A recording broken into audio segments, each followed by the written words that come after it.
the numbers don't lie. When you look at real estate as an asset, people bought it because they didn't want to save in dollars, and now there's an alternative.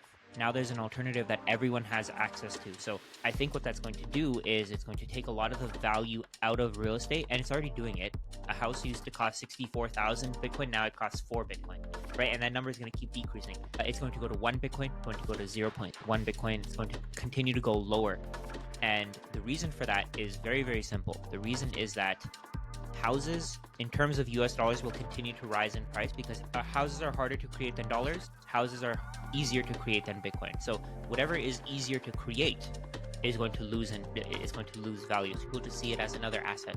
They see it as just another part of your portfolio. They think, oh, you're never going to sell your Bitcoin. But no, that's not the case. Bitcoin is money. We don't have to rely on governments to hold our money for us. We don't have to rely on them to create our money for us.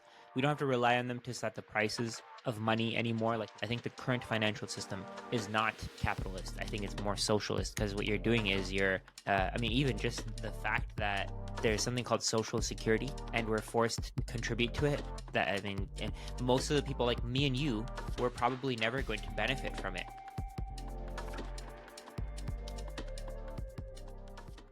Hi there. I have a quick favor to ask. Over the past few months, this podcast has had several thousand returning viewers and listeners, but over 75% of you haven't subscribed yet.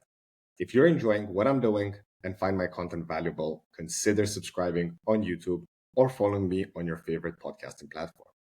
If you're listening to this on Fountain app, then feel free to boost the show. It'll go a long way in helping the podcast grow and spreading the message about Bitcoin even further. I truly appreciate your support. Now, let's dive into this episode. Welcome to Your Bitcoin Story, the podcast where we explore the journeys that bring people to Bitcoin and the impact it has on their lives. I'm your host, Gigi, and today I have the pleasure of being joined by Rajat Soni.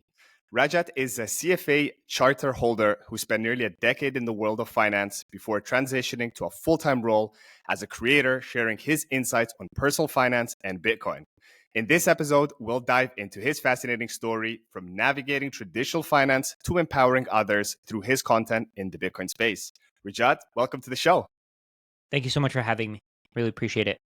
It's an absolute pleasure. I've been following you for some time, and I love the short rips that you do on X. It was kind of, I have my short bucket list of people that I really want on the podcast, and I'm really grateful and happy that you accepted the invitation, and I'm really looking forward to our conversation on this episode. Absolutely. I like having these conversations. It's always fun, no matter what.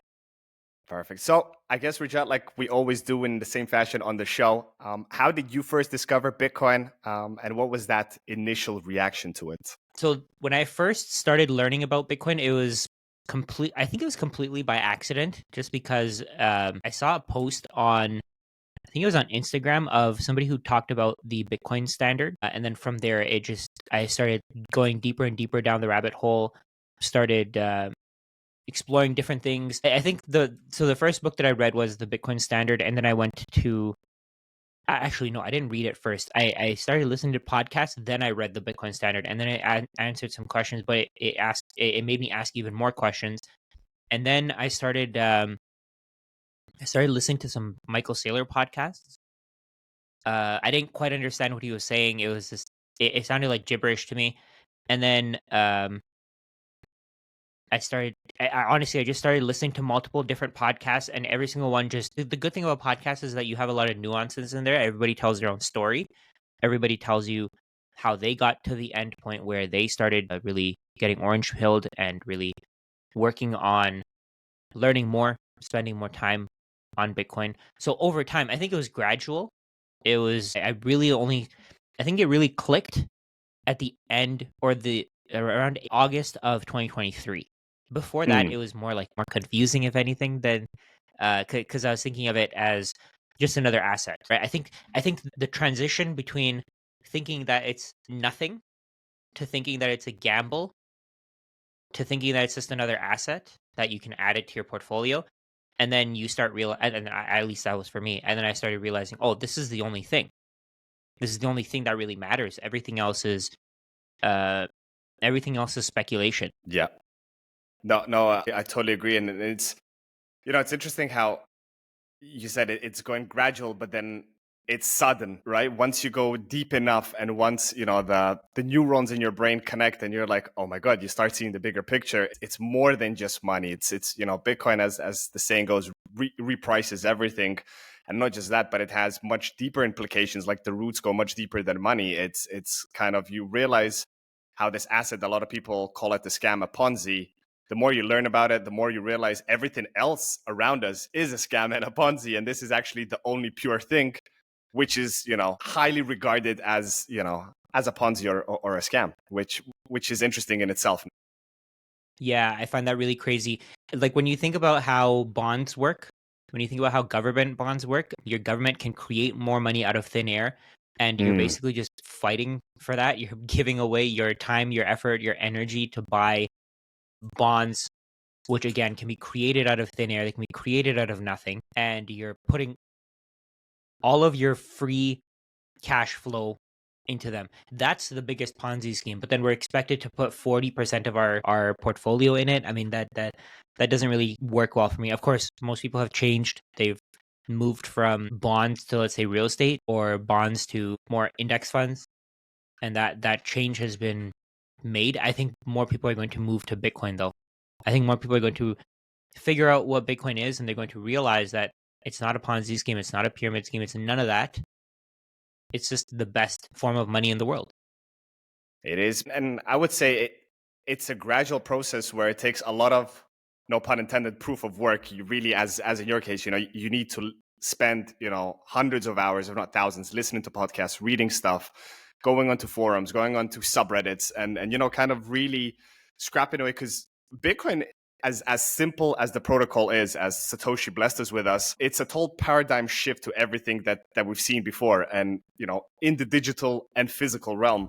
So it's really hard to unwind everything and realize that most of the things, if not 90% of things that you were taught about the world, how it is not as it is. You were essentially played in this. And I think a big role in that is essentially education.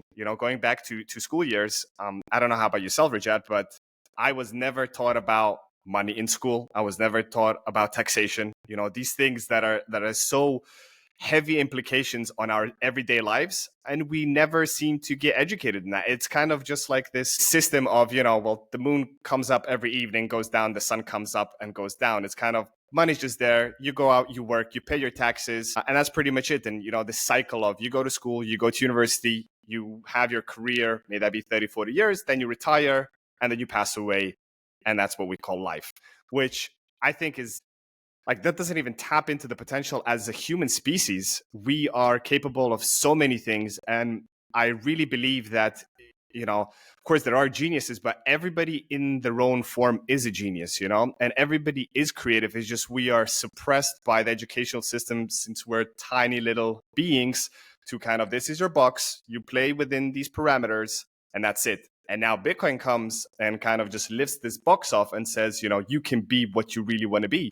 And that's what, to me, is so empowering about it, because it changes everything. And first time in a long, long time, humanity is kind of unshackled if you choose to study it. Because nobody just comes, and this term orange pilling, which is so commonly used, I don't particularly like it too much, because it's not like you take this one pill and then suddenly, bam, you're a Bitcoin maxi and you see a whole different vision. I like calling it orange seeding, because you plant the seed and then you need to water that seed for the flower to grow, right? It's not just you plant the seed and suddenly there's a bonsai in a few years, right? So it's an ongoing process, and you need to give something. And I think the more pain we will have in the world, the more people will be looking for alternatives. And Bitcoin is kind of a no-brainer. It's this solution right in front of you that is accessible to everyone in the world. Doesn't matter if you're in Tanzania or you're in Himalayas or wherever, you have access to freedom money. So I'll give it back to you, Rajat, on your take on that. Yeah, it completely changes everything. We don't have to rely on governments to hold our money for us. We don't have to rely on them to create our money for us. We don't have to rely on them to set the prices of money anymore, like with interest. For example, the Federal Reserve, as much as people say, oh, it's a separate entity, I think they're completely working together with the US government. But aside from that, I mean, when we have a form of money that's completely controlled by the market, I think that's where you see true capitalism. I think the current financial system is not capitalist. I think it's more socialist, because what you're doing is I mean, even just the fact that there's something called social security and we're The forced to irony. contribute to it. That, I mean, most of the people like me and you, we're Mm. probably never going to benefit from it, right? If there's, are you, sorry, where are you located?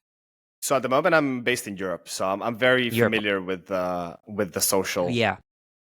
insurance policy. I'm in Canada, and I'm pretty sure that our, what is it called, old age pension, I think it's called. Mm. I think that's gonna probably run out by the time I'm retired, right? It's gonna be worthless, and it's not even that it's going to run out. It's going to be, the money that's going to be coming out of it is going to be worthless because it's going to have been debased so much, and the inflation rates that are reported are completely inaccurate, right? So the amount of money that you're supposed to get as a benefit increases Mm. based on inflation, whatever the CPI, reported CPI rate is. And if that doesn't keep up with actual inflation, then you lose out massively. Because let's say actual inflation is 5% and your pension benefits are increasing by 2% a year, you're losing 3% every single year, right? And that's And just that compounds massive. over decades. This is not just like Exactly. for a year, which goes even Massive wealth worse. destruction. Yeah. 100%. You know, it is funny, Rajat, you mentioned that in your opinion, by the time we get to the pension age, kind of the pension's not going to be there. Those were my dad's exact words, and he actually became a pensioner a few years ago. And he actually does get a pension, so he didn't get that one correct. He was a serial entrepreneur, but he was always saying, like he was saying for the last 30 years, that the US dollar is going to collapse. You know, it's inevitable that some point it's going to crash. And people were saying, you know, you're crazy. Like it's the USD is never going to go away, you know? And maybe we aren't that close, but like more and more people are realizing that, you know, at some point the USD needs to collapse because they're just going to print it out into infinity. And the other thing was this pension, as I mentioned, he said that by the time he's of the age to have a pension, there won't be a pension for him. So Mm. he didn't get that correct, but he did the part correct that his pension now officially is like, I think around like 350 euros, which Wow. essentially is nothing because That's he nothing. was like contributing his whole life. And then now today with inflation, I mean, 350 euros is essentially nothing in Europe. Some parts of the world, yeah, maybe 300 euros, not bad. But, you know, if he didn't have other resources and if he, you know, didn't have other precautions, set investments that he did himself, not relying on social insurance, he would be basically living up right above the line of poverty, which is crazy. And so many people are on that same trajectory.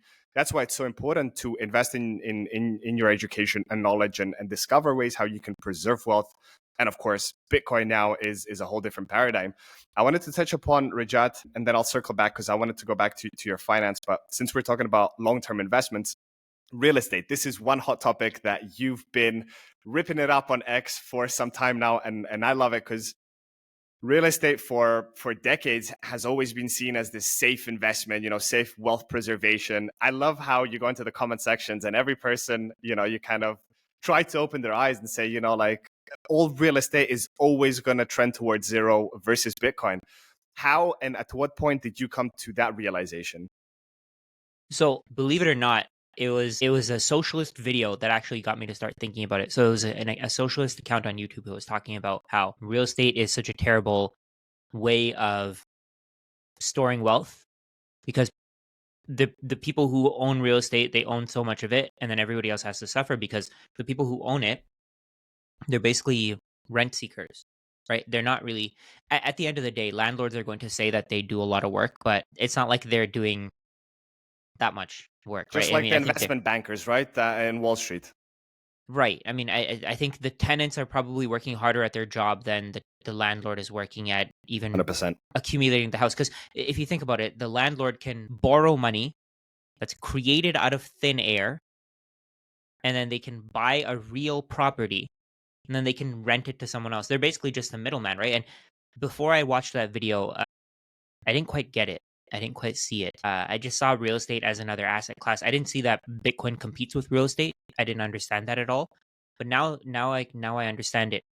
Maybe I'm still wrong. Who knows? I'm willing to admit that, right? Maybe I'm completely wrong on this. But the trends don't lie. The numbers don't lie.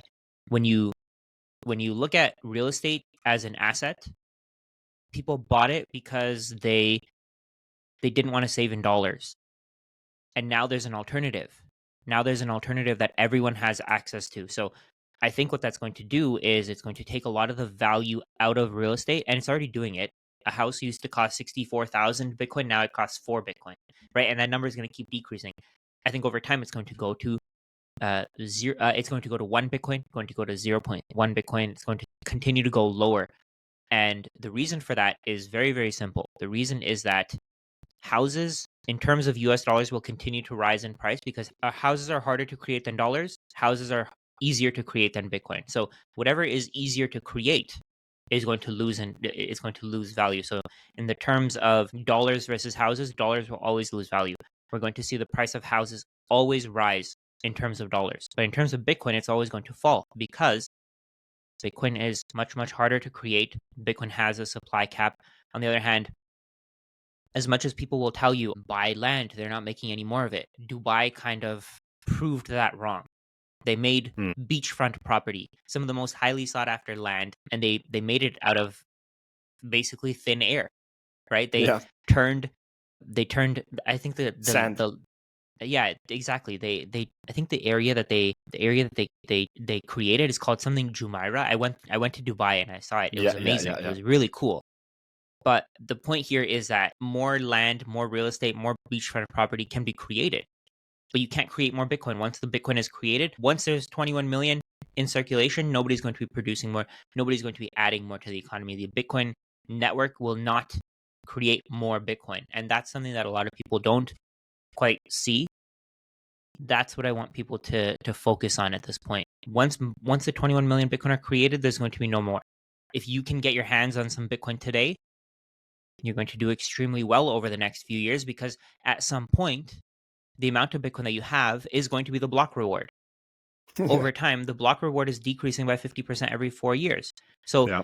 let's say, for example, if you could only afford 0.1 Bitcoin today, I believe in 2042 or 2044, the block reward changes and it'll be less than 0.1 Bitcoin. So if you can accumulate until then, just keep accumulating, you'll have 0.1, 0.2, 0.3 Bitcoin, whatever. You'll do extremely well for yourself. Yeah. Yeah. I couldn't agree more. And Rajat, just to add on that, I don't think people don't see that Bitcoin has, a limited market cap. Us maxis do a good job of preaching 21 million, but I think they just don't comprehend it because it's hard for a human brain to comprehend an asset that is scarce in its limitation. As I mentioned, we don't have any asset apart from Bitcoin in the physical, and especially in the digital realm, where it's all copy paste. You can just infinitely duplicate data. It's hard to comprehend and understand the impact that it has because this is something totally new that Satoshi once again blessed us with. And I think that is the most powerful thing. And, we don't even have to wait for the last Satoshi to be mined because that's going to be well beyond after our lives of you and me, Rajat. But at the moment, as the time of this recording in end of 2024, beginning of 2025, over 96% of Bitcoin has already been issued and mined, So we have the next 120 years, which is going to be mining this last 4% or something, which is mind-boggling. And, people say, well, oh, I don't want to get into Bitcoin. It's too risky. It's whatever it is, $100,000, $150,000, $200,000 in fiat terms. But people don't realize that you can be buying, $50 worth. And I think this is something for us as educators to be breaking down to say, there's 100 million units. I don't know how the reactions you get, Rajat, but when I tell people, when I get this counter argument that, yeah, Bitcoin's too expensive, I tell them, listen, do you know that Bitcoin has 100 million units in it?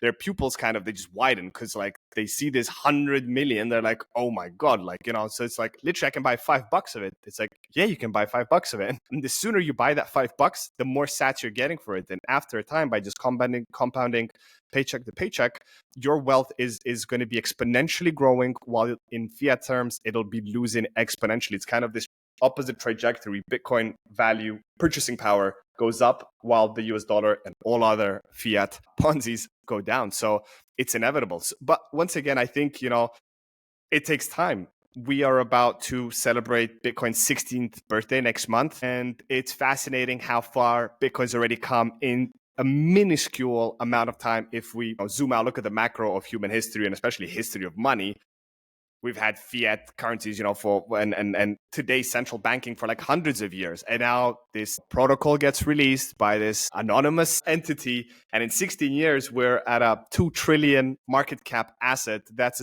soon, it's going to be number 2 behind gold. And after that, it's going to wipe gold out of it. And it's going to be number 1 in the next decade. I don't know how soon, maybe in a few years, maybe in 10 years, maybe in 15, but it's irrelevant. It's going to go to number 1 because once again, just like with real estate, with gold as well, a lot of those gold bugs and especially younger generations, Gen Zs. I don't know if you met any Gen Zs, Rajat, that buy gold on a monthly basis. I'm yet to meet one of those. None. They're totally uninterested in gold. And Bitcoin is such a easier thing to first of all handle, and then when you need liquidity, it's the best asset in the world. Even compared, going back to the real estate, which we discussed, you can't just sell off one bedroom if you need some cash, right? You can either rent it out or sell the property.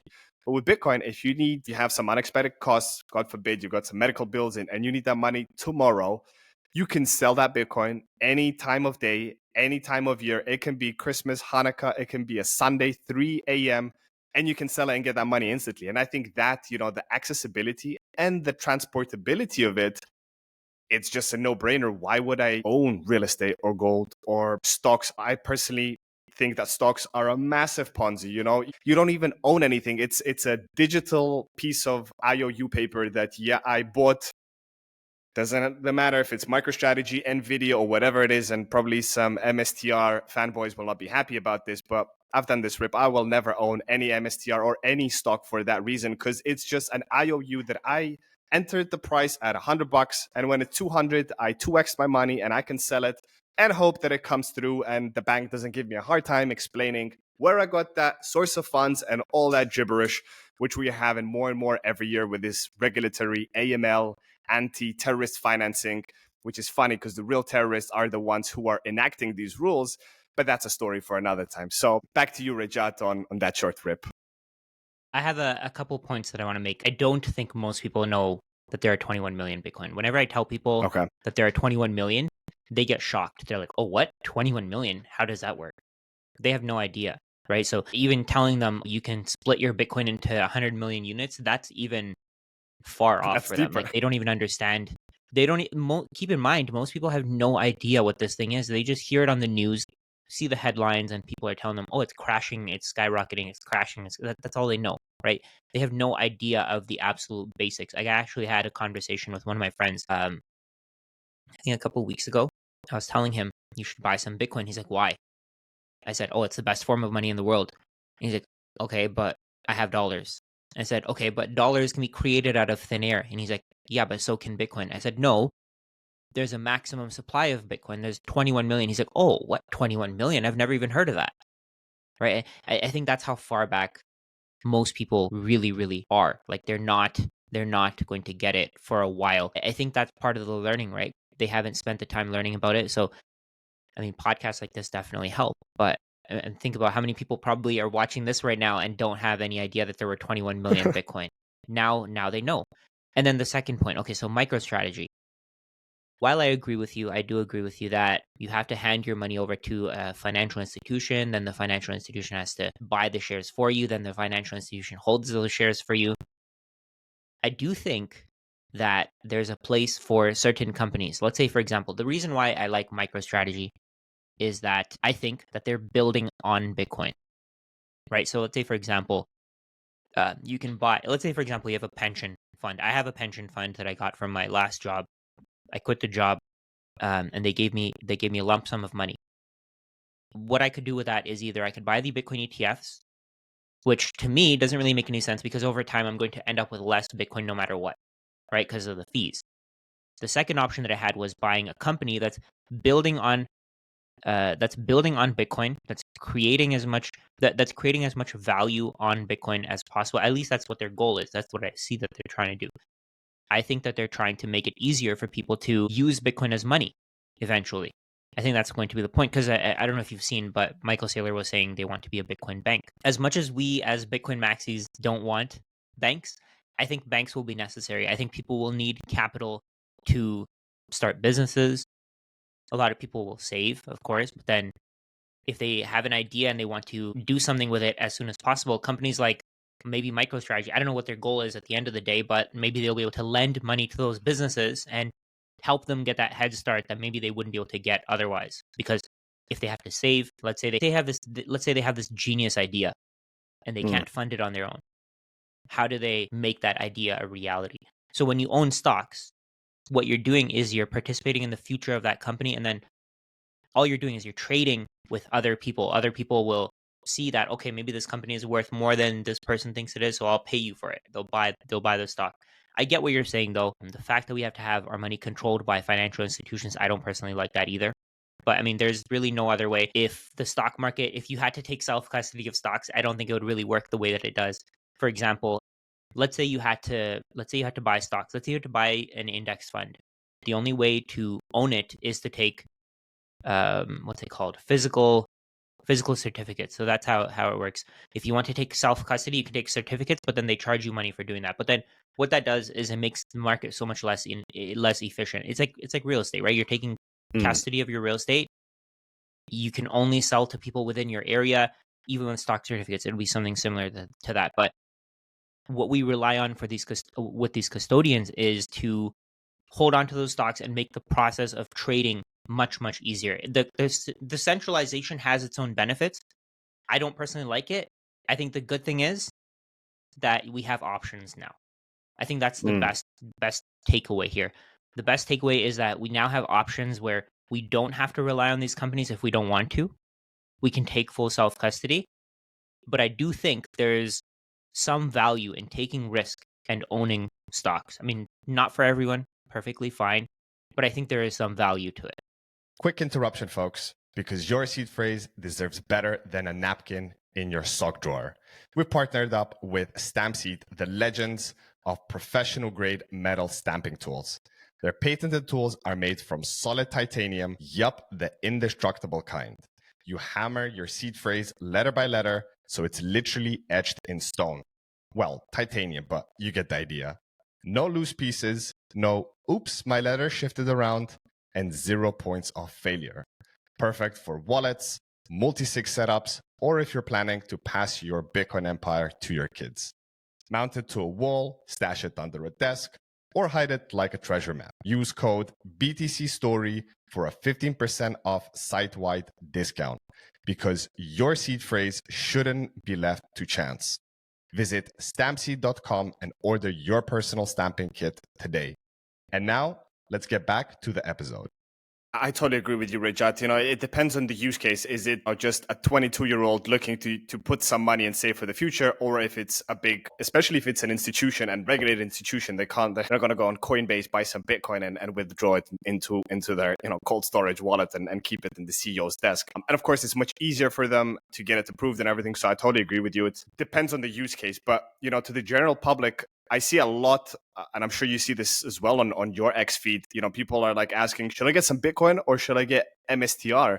And I have nothing against MSTR, but once again, it's if you hold a stock, doesn't matter, it's MSTR, Apple, Tesla, whatever it is, you don't have that end control. There is always this rent seeker, which we brought up, which is this middleman taking their cut, processing everything, and God forbid if there's a glitch or something goes up or that company, loses its way, you have no guarantees, especially you're essentially wiped out. So in the long run, and this to a certain extent, maybe it's a little bit extreme, but with real estate, it goes the same way. I had a conversation with a close friend of mine, and we were talking about, potentially, I asked him, at what point do you sell some of your Bitcoin to buy your own property? And he said, do you really own your property if you need to pay taxes on it to the government? And if, there's a dictator, if you live in a dictatorship or if there's a regime change, all that title deed, essentially, you can, throw it out the window. They just take your property. There's no questions asked. You're just out of it, And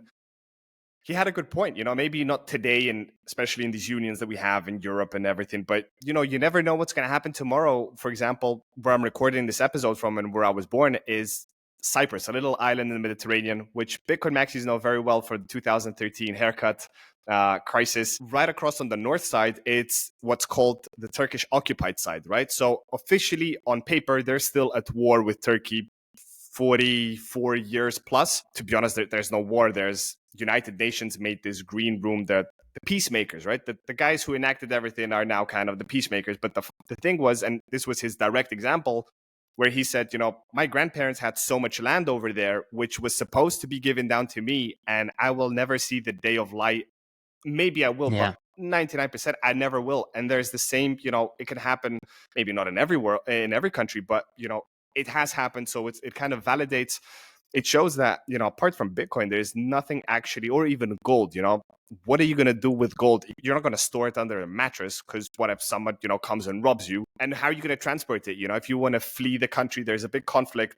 You can't just go to an airport with 5 kilos of bars and be like, hey guys, this is, here's my paper, and they're just going to confiscate it. So it's like with Bitcoin, it's the only thing that, if, as the saying goes, if shit hits the fan and you need to flee tomorrow or even tonight, you have your 12 or 24 seed words, hopefully not just in your mind, but somewhere written safe. You board the plane, the boat, the train, and you just flee the situation. And you won't do that with a house. You're not going to pack it up. You're not going to pack up your gold. And stocks, well, I guess you technically don't even own them because they're traded on the stock exchange. So once again, going back to, the longevity and long-term savings, I have 2 young daughters, and there is nothing else that I'll be passing down than BTC that daddy's been stacking since the early days. Not as early as some people, but like for the last few years, I've been DCAing aggressively at some points, especially during the 2020 bull market when it was 15K, Bitcoin's dead again. I was like, oh my God, this is my chance.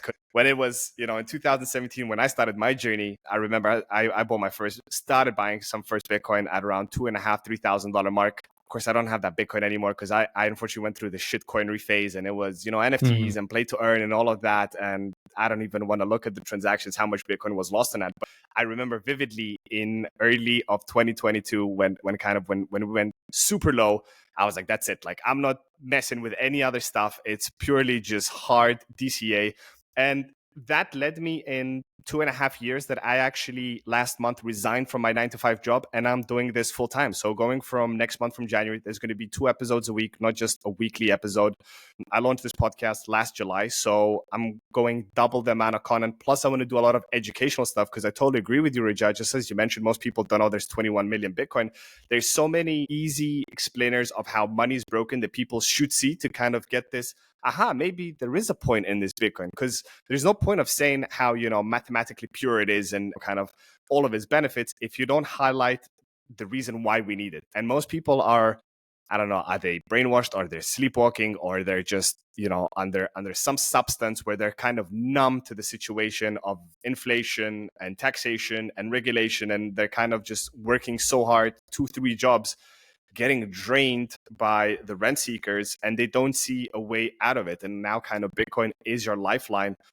And I think in the next, 3, 4, 5 years, I mean, if you don't start aggressively stacking now, you're going to be very likely left behind in the future. It's going to be, if you mentioned, if you own 0.1 Bitcoin, that's 10 million sats in the future. That's going to be generational wealth at some point, let alone 1 Bitcoin. Even today for the average middle class, whatever is left of the middle class, because every year it's just shrinking.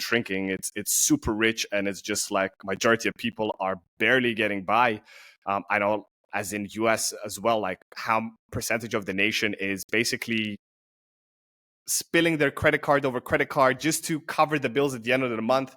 Where are these guys gonna pull out today, let's say 100K to buy a full Bitcoin? Like, it's already out of reach, and it's not going to get any easier. It's not like Bitcoin's going to go on a major crash to 20K and then they're just going to buy in straight away. I think it's just going to get harder and harder. But let that not dissuade you, whoever is listening and is yet to start stacking. If you can do one thing after this podcast, just go and buy your first $50 or even $10. Have something, get off zero, because that's the most important thing that I tell everybody that I preach Bitcoin to. Reading and learning is one thing, but starting and kind of having your first transaction and getting access to it, it gets very addictive, and you basically need to consistently carry on doing it. It's not this one time waiting to time the market. As I tell people, time in the market always beats timing the market, because we never know where the peak is, where the bottom is. But all we know is the sooner you get started, the better well off you are. Yeah, I wanted to go back to what you were saying there. Bitcoin, the way that I see it, Bitcoin is a savings vehicle and everything else is an investment. So if you wanted to buy, let's say, MicroStrategy stock, what you're doing is you're investing in the future of the company. The future of the company could be zero, or it could be multiples of where it is today. So it could be worth, let's say a share today is worth $350. That share could be worth $35,000 for all we know in 20, 30 years. Maybe you'll be able to get triple the Bitcoin. But the thing that's the thing with MicroStrategy, like you said, with Cyprus.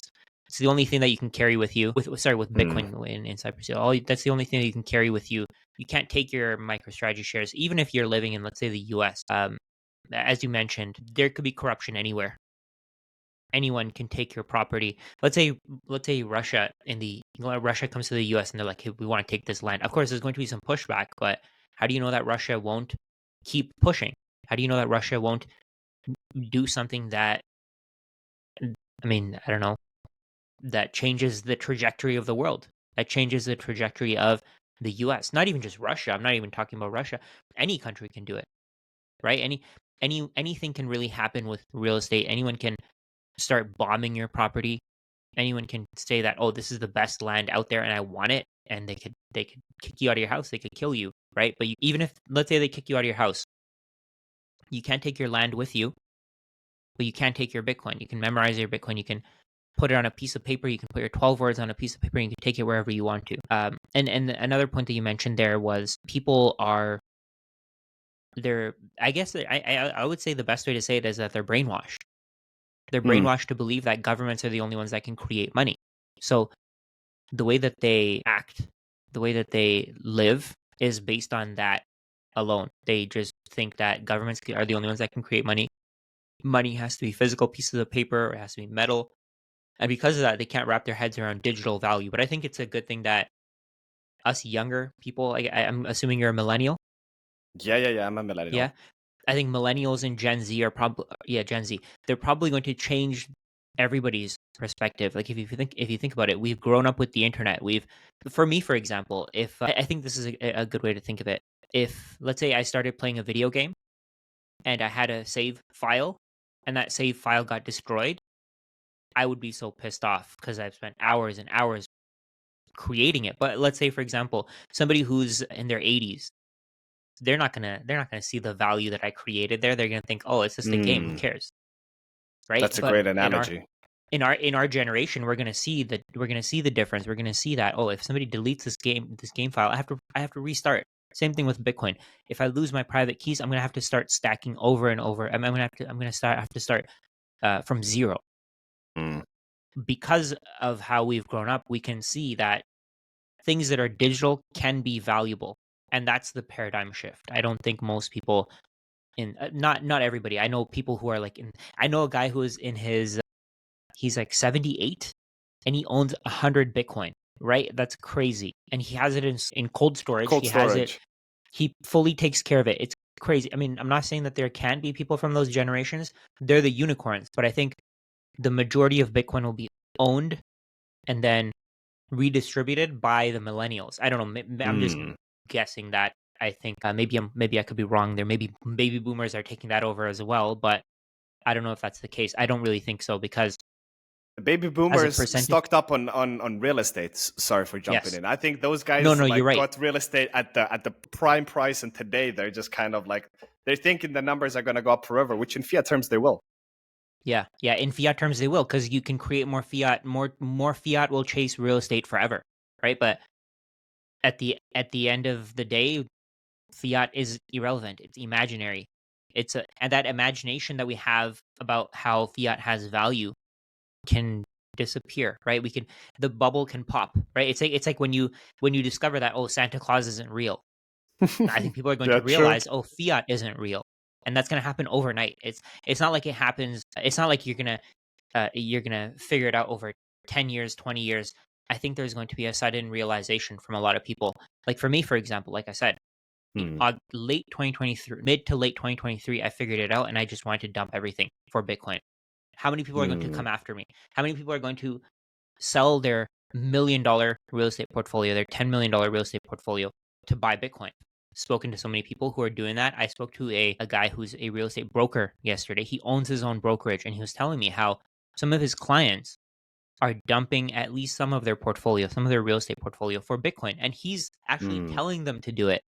Like when you think about that, when you think about the incentives there, he shouldn't be telling people. But the thing is that, of course, at least in my opinion, Bitcoiners are in the pursuit of truth, and Mm. that's what kind of motivates them to do what they do. That goes perfectly with the saying, "Don't trust, verify," right? And going back to your point that you mentioned, Rajat, with fiat, essentially it's emptiness, it's air. I think the only reason fiat has the value that it has today is because of one thing, which is trust. And ever since COVID, people are losing trust in the government, and I think this is just going to accelerate more and more and more.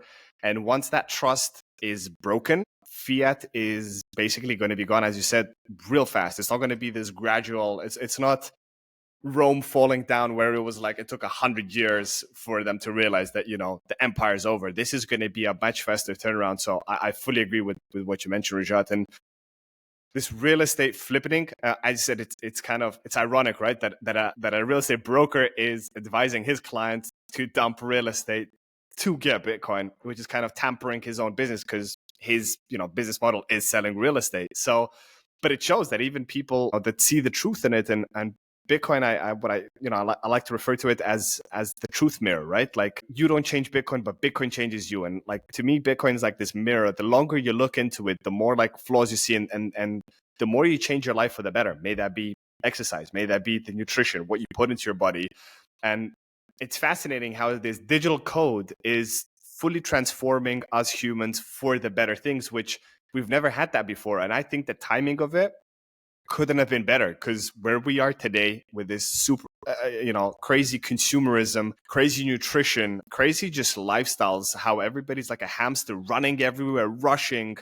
You even forget to relax sometimes and just enjoy your life, which, I see two things as a made up construct in a sense, and that is money, because money is just, perceived value, what we value that money. And the second one is time. We live our lives on a 24-hour clock basis, but to me it's a made up construct, because the real time is just now. Past is history, it can be changed, and whatever happens in the future is determined what we do and choose to do right now. Nothing else will change it. And people forget to enjoy the now, and this is what Bitcoin really gives you back, that the freedom to spend your time on what you want to do, which I think is the most freeing and liberating thing that is out there. And the saying, I've been using it a lot. I had one guest on who implanted that seed into my mind. He said, the saying is, stack sat, stay humble, which of course, shout out to Odell, has made it as a mantra. But this guest, Sovereign Origin, shout out to him, he planted in stack sats, stack time. The more sats you're stacking, the more time you're getting back, because at some point you will be able to just enjoy life, and whatever that meaning is, doing paintings, going fishing, doing just daily runs, exercising, whatever it is. And as we go deeper into inflation and this chaotic world that we're going to, it's crazy that we have this asset that is accessible to everyone, once again, at any point, no matter where you live. And it's just, how do you not see it, right? But once again, I think it just takes time and this education and just discussions, talking to people. But it's hard for them to discuss and sit down and think about it, because as I just mentioned, everybody's in this rat race. It's this kind of rush, and I'm doing this. Oh my God, I'm late for that meeting. I need to go there. It's just, sometimes it's like, whoa, like, slow your horses, like just take a break. But it's hard because everybody's, a lot of people, most people are living paycheck to paycheck. There is no time to hit the break. So how do you think, Rajat, like, how do we help the masses unplug just for a second to consider these things? I don't think you can really force people to do that. I think people have to take the step themselves, right? You have to be willing to look for a solution to a problem that you have before you can actually find it. For example, for me, I first heard about Bitcoin in like 2010. I remember I was 16 then.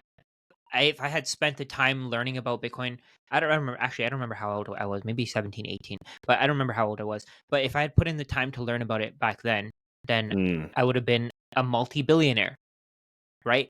But because I didn't really care about money, I didn't care about mining, I didn't care about spending the time learning about Bitcoin, I didn't have a reason for it, so I didn't do it.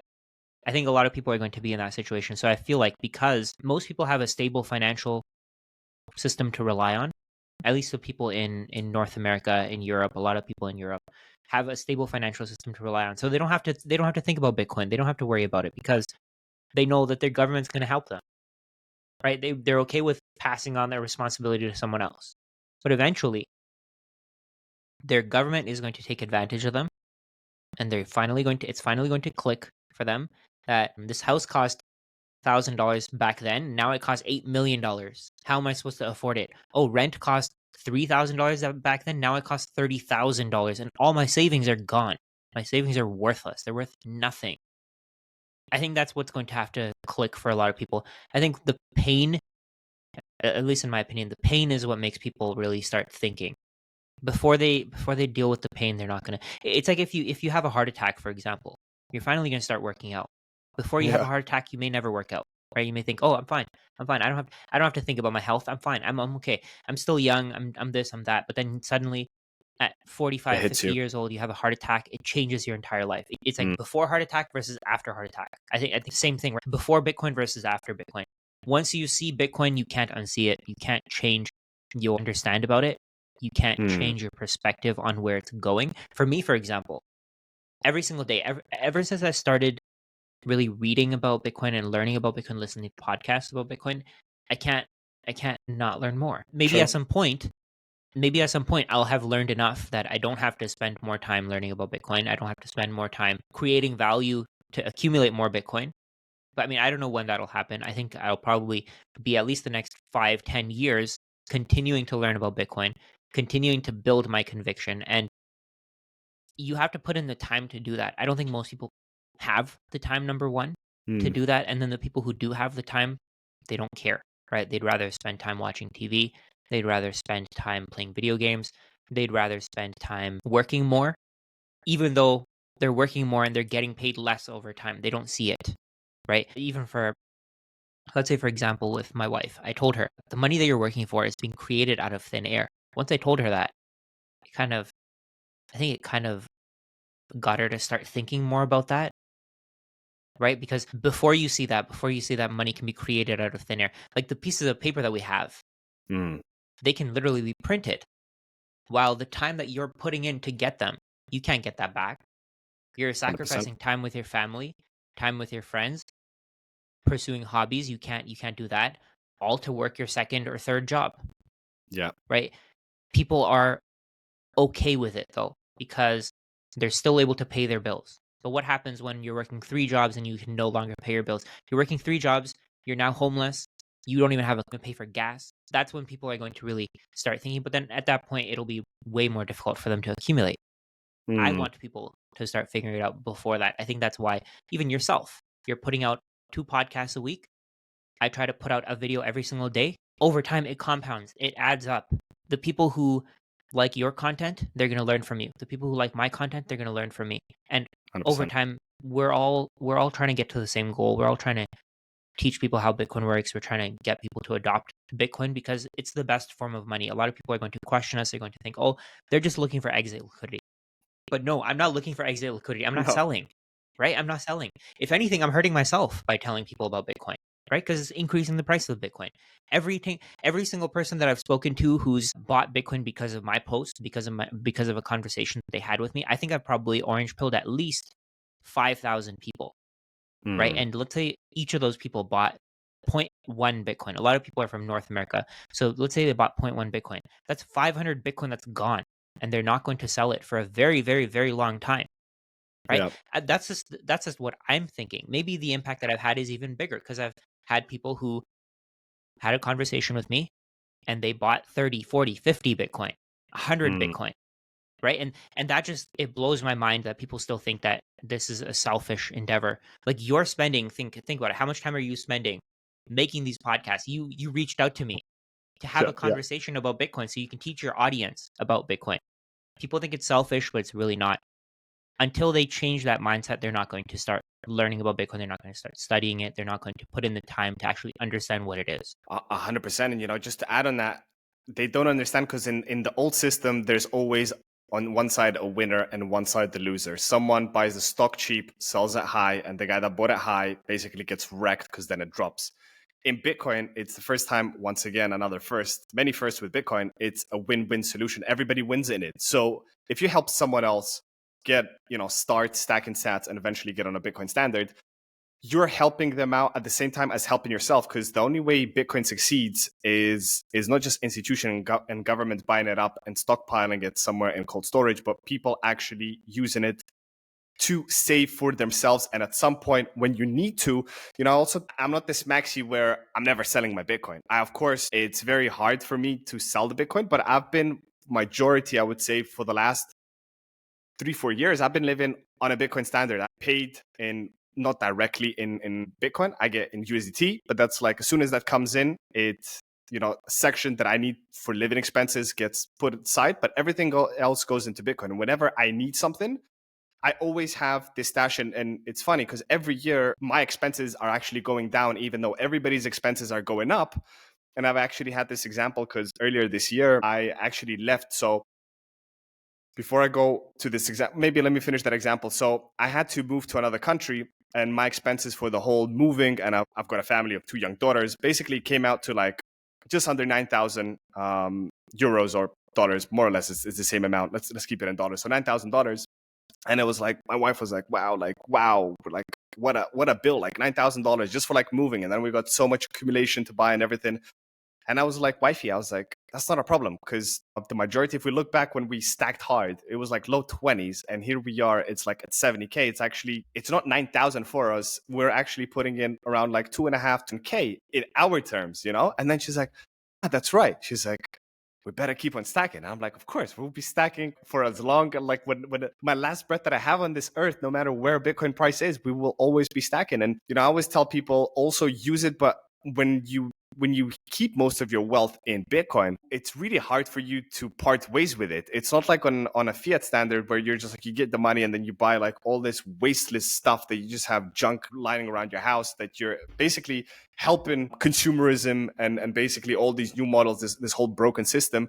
On a Bitcoin standard, you're spending much less. I also saw an example in myself that when I actually buy something more expensive because I cherish and I value the quality in it and having it for many years, hopefully a decade, than just having something until next year and whatever, then I'll chuck it out and I'll buy another thing. So it's really like, it's fascinating to me how, and I'm not the only one, like a lot of people that are orange pilled, they're of the same sort. Like, you really value what you spend money on. And that to me is super important, because the way this world is going, this whole every new year there's a new model, and doesn't matter if it's a new iPhone or a new car or whatever, like this constant rolling out of the same thing, just a little bit shinier, a little bit slimmer, a little bit more battery pack in it.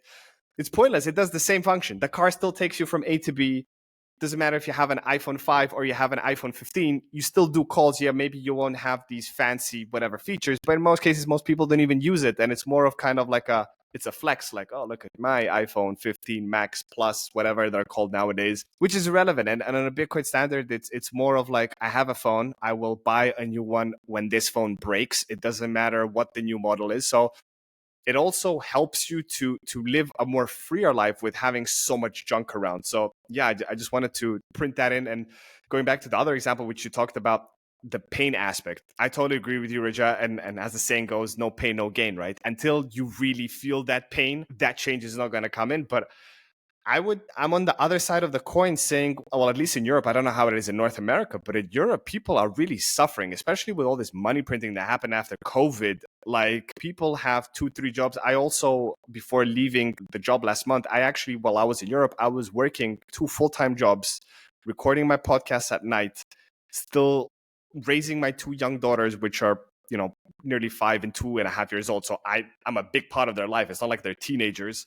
And trying to be a husband at the same time and juggling so many things. And at the end of the time, I wasn't even stacking as much as maybe I believe I deserved to, but doesn't matter. At least I was doing something. And I came to a breaking point myself where I said, like, screw this. Like, it's not worth it. Like, working these 2 full-time jobs to be doing this. And we actually took the change.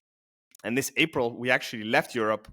And I think you'll be surprised, because you mentioned the country where I'm currently full-time residing, and that's Russia, in St. Petersburg, because my wife's from there. And it was funny, when I was leaving here, people were like, oh, you're crazy. You're going to a country that's out of war, because most people haven't even been to Russia. They just put on the TV, they see whatever's there. And actually, to a surprise, and I actually lived in Russia when I was very young, because my dad's business was there. So I know the language fluently. So I fit in. I'm a proper anon there. No one knows that I'm a foreigner. And I see the real things, how it really is on the ground. And to be honest, and I don't talk politics on the show, and I'm not going to take anyone's sides. I'm all for peace. Nobody should be killing anyone. Absolutely. And all wars are they're just a result of broken money, because who's making money of these wars is the guys that are printing those bucks and putting them out. It's all, this military complex. But that's not the point. The point is that everybody was telling me that I'm a cuckoo guy going to a country that's, everybody's talking about this big war, and how could you be there, and life is terrible. But like, to me, actually, life is amazing. My costs went tripled down. It allowed me to actually leave my second job, so I went from 2 Fiat jobs full time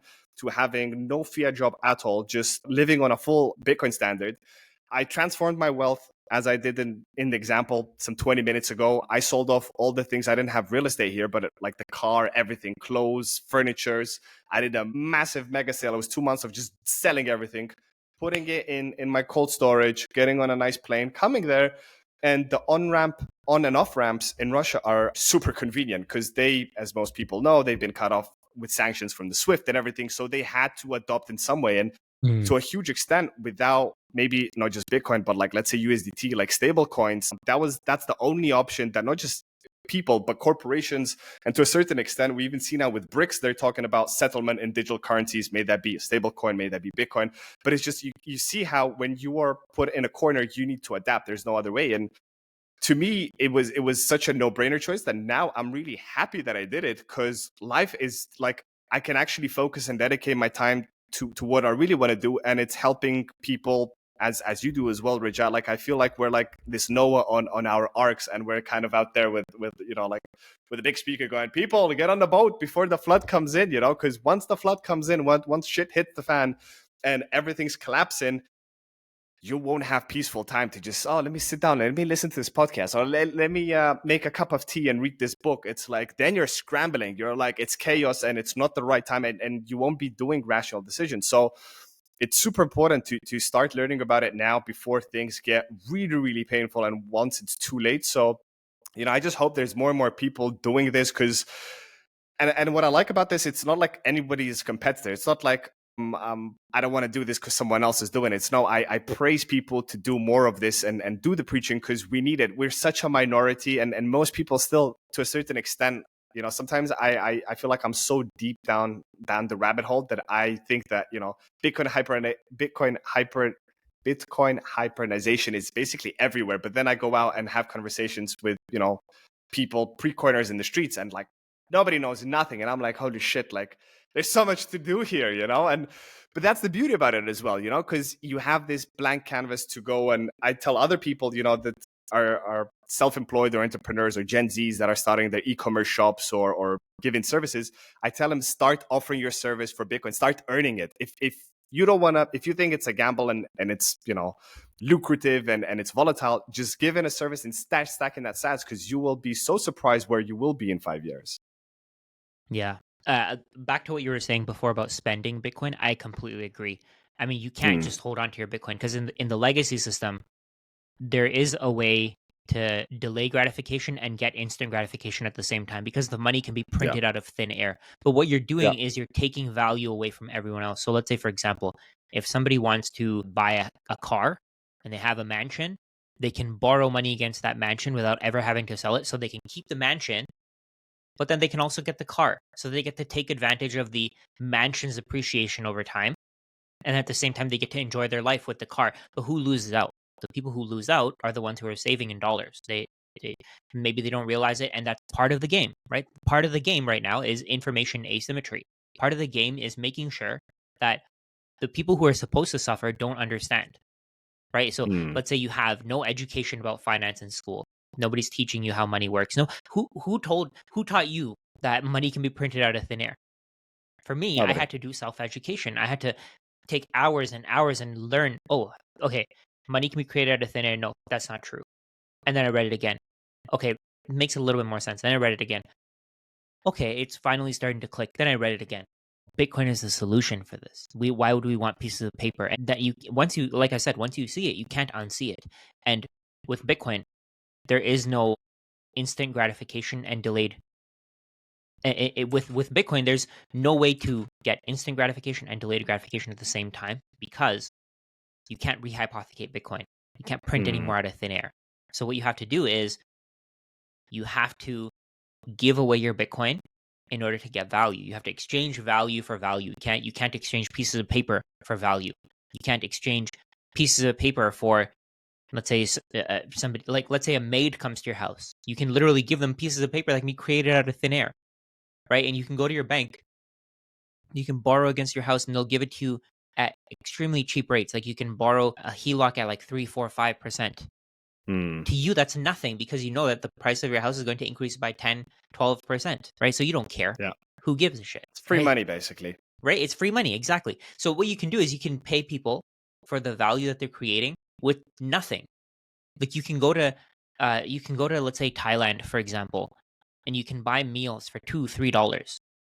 $2, $3 to us is nearly nothing, but then to those people, they're putting in their time, their effort, their energy to create goods and services. They're creating meals for us. They're putting in their time, Hmm. and we're giving them basically nothing, right? I think this is where the thought that the U.S. government exports inflation comes in, right? Because they're just creating more money and they're dumping it on everyone else. That's just how it works. That's how the system works. But then with Bitcoin, you can't do that, right? You can't just create more out of nothing. You have to actually spend it. And I agree with you. Over time, everybody's going to be spending their Bitcoin.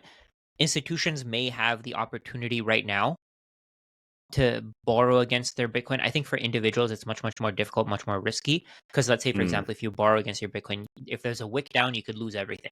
Yeah. With institutions, it's different. Like that's partly why I like MicroStrategy. So MicroStrategy can issue this debt and it can't be called, right? So MicroStrategy can hold on to this Bitcoin for 5 years. In 5 years, it's pretty much guaranteed to be much, much higher than where it is today. And they can't have that Bitcoin taken away from them.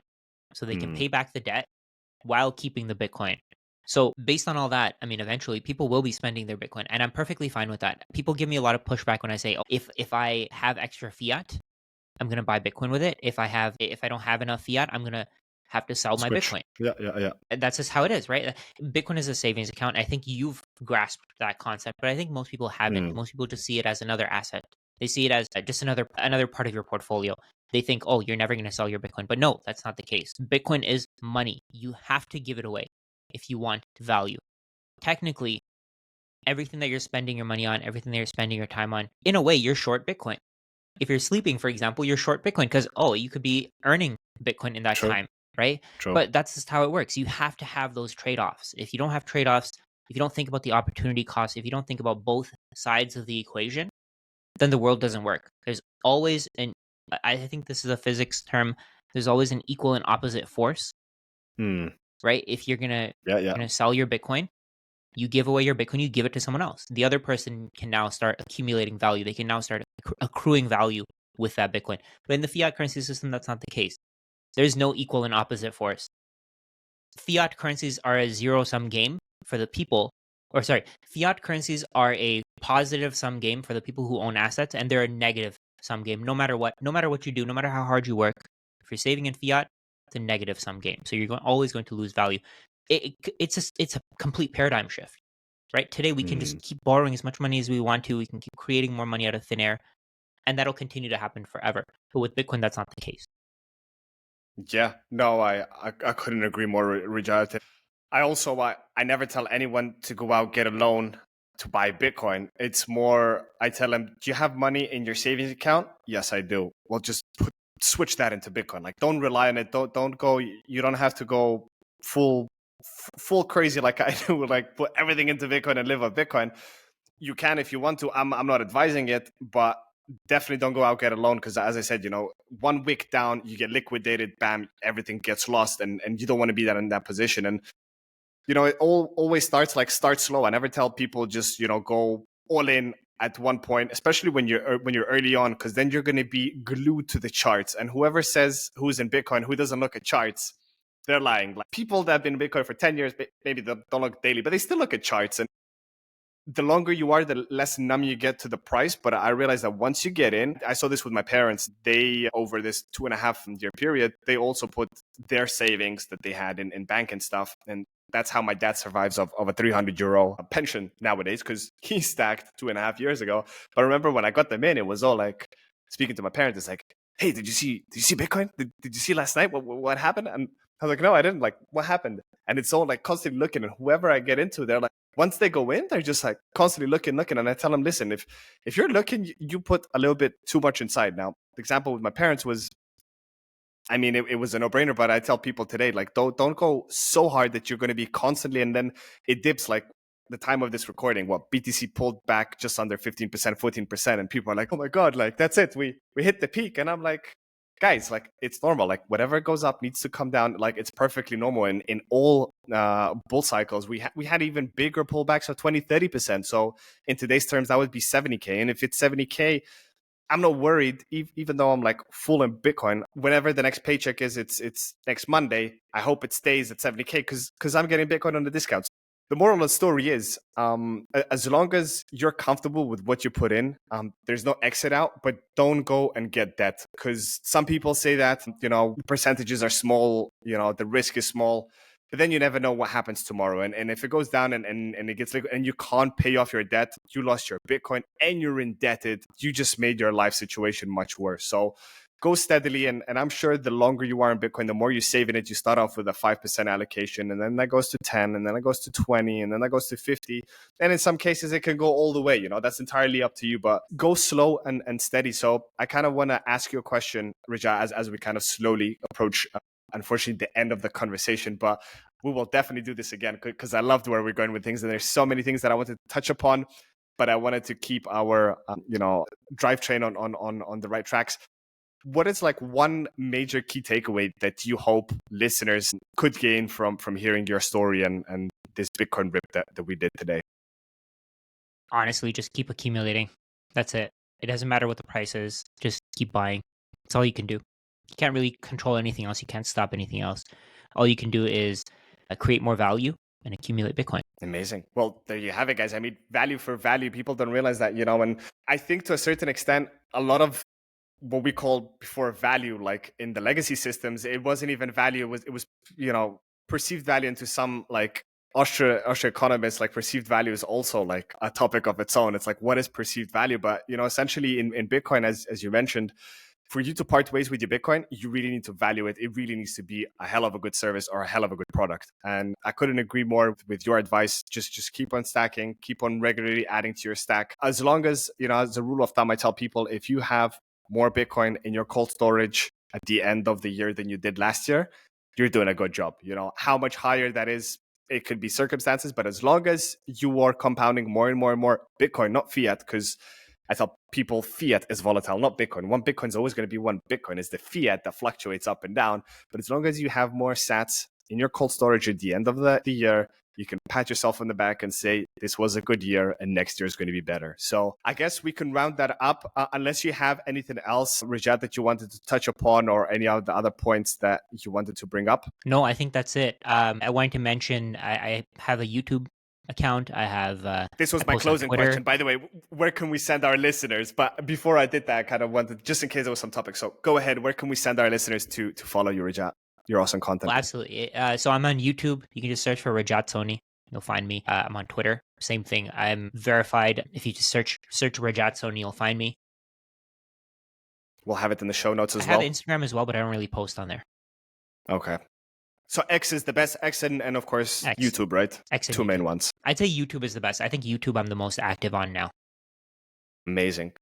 Well, Rajat, once again, thanks so much for taking the accepted invitation to come on the show. I thoroughly enjoyed our conversation.